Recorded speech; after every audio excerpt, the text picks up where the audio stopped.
My redeemer liveth, నా విమోచకుడు సజీవుడు. ఆమేన్. తుది శ్వాస వరకు ప్రభు కొరకు పోరాడతాం. మేము ఎక్కడా కూడా ఇతరులకు ఇబ్బంది కలిగించే పనిని చేయడం వల్ల మేలే చేస్తున్నాం. ప్రభు నామాన్ని గణపరుస్తున్నాం. ప్రభు మన పక్షముగా నుండగా మనకు విరోధి ఎవడు? నీకు విరోధముగా రూపించిన ఈ ఆయుధం వర్ధిల్లొద్దా అండి? దేవునికి స్తోత్రం. ఆమేన్ అంటారా? ఎక్కడున్నాం మనం? దేవుణ్ణి ప్రేమించాలి. వాళ్ళు అనుకుంటున్నారంట మనం వేసిన ఎత్తులన్నీ, మీకు కూడా సైతానుడు వ్యతిరేకంగా ఎత్తులేస్తాడు. కుటుంబాలను పాడు చేయడానికి, ఆరోగ్యాలను పాడు చేయడానికి, చేసే పనిని పాడు చేయడానికి, ఉద్యోగంలో నీకు టెన్షను తెచ్చి పెట్టడానికి. మీకు సూత్రం ఏమీ లేదు. మీరు మౌనంగా ఉండి ప్రార్థన చేసుకోండి, దేవుడు కార్యాలు చేస్తాడు. హల్లెలూయా. కుక్క ఎక్కడన్నా బౌ ఔ అందనుకో, కర్ర వేసుకుని దాన్ని ఎవడ పడితే ఎక్కడ తీసుకెళ్ళదు అది.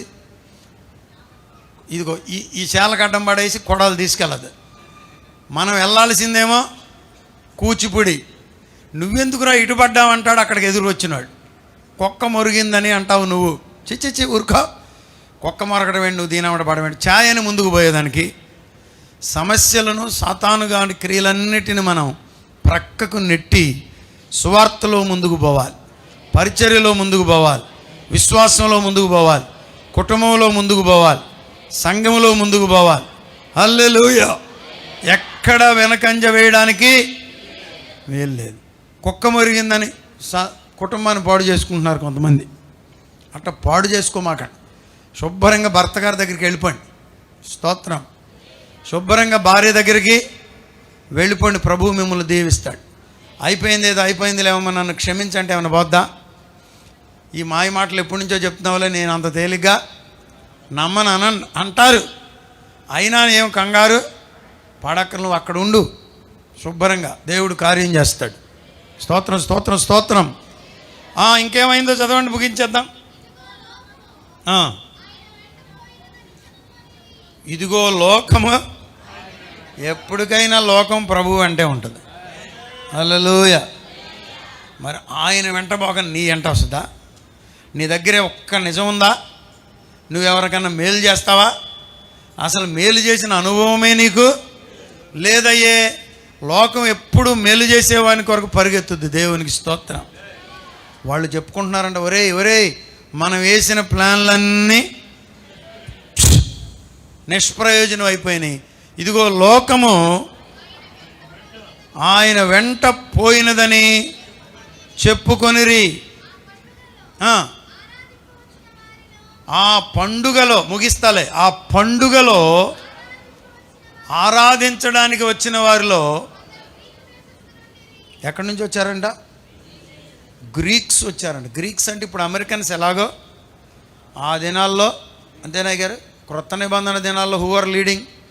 Greeks were leading. అందుకనే క్రొత్త నిబంధన కూడా గ్రీకులో రాయబడింది. చూసారా? ఇవాళ ఇంగ్లీష్ ఎట్లా లీడింగ్లో ఉందో అప్పుడు గ్రీక్ దేశస్థులు